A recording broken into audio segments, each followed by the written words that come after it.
After the 2-minute silence on Friday, BBC played its final episode of Our Finest Hour. It was an emotional montage of Britain in 1940 and in 2020 responding to worldwide crisis and adversity. World War II, and as Britain faced its darkest hour. Always keep your gas mask handy. Never go out without it.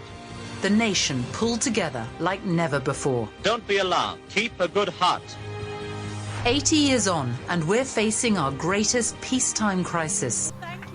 A Muslim's commitment to feeding the hungry, whilst he himself is fasting for Ramadan. Neighbours singing together on the street, nurses risking their lives. This is a celebration of hope. In my own community here in Oxford, clapping for the NHS. Windows filled with colourful pictures and bunting hanging from houses to celebrate VE Day. These things give me hope. Hope that we will pull through this, hope that the trouble will end, and until it ends, hope that we will be there to support each other. And I wonder today, what troubles you? And where does your hope come from? I live in Barton, an estate built just after World War II to provide social housing to residents of Oxford. Today, 1 in 4 children are living in poverty, and the charity I work for, Innovista, seeks to bring hope to disadvantaged communities like this one. We equip young people to be leaders, to bring hope and change to their communities. And we also train up church leaders to share the hope of Jesus in a contextual way. We want to share the hope that we know. Right now, we all need hope. And John 14 shows us how to find it. In a nutshell, this passage says, don't be troubled, follow Jesus, and he will lead you to an eternal home. Homes represent for us security. It is a place to retreat from the world, a place to go after the term finishes where you can be yourself. But for some of us, homes are not safe. Statistically, there will be domestic violence, abuse, there will be neglect around the country. Some people are stuck in houses with families that they don't get on with. Overcrowded homes mean some people don't get their own space. And the homeless of Oxford have a roof over their head for now, but it won't last. But there's something different about the home that is being prepared for us in heaven.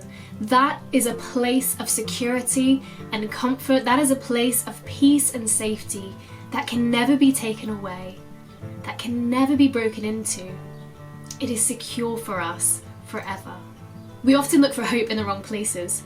We put hope in our homes to keep us safe, but a couple weeks ago my neighbours were burgled. Our homes don't guarantee safety, but God can. We put our hope in the government to lead us out of this crisis, but the government doesn't know the future. They're doing their best, but they can't see what's to come. But God holds the future in his hand. We put our hope in friends and in family to support us when we're sick or when we're struggling with finances, but there may come a day where they can't help us out.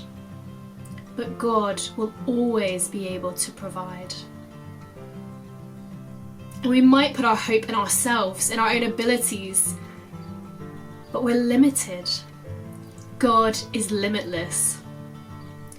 We put our hope in relationships, looking for love, but no matter how loving a human being can be, they will never satisfy. But God's love satisfies completely.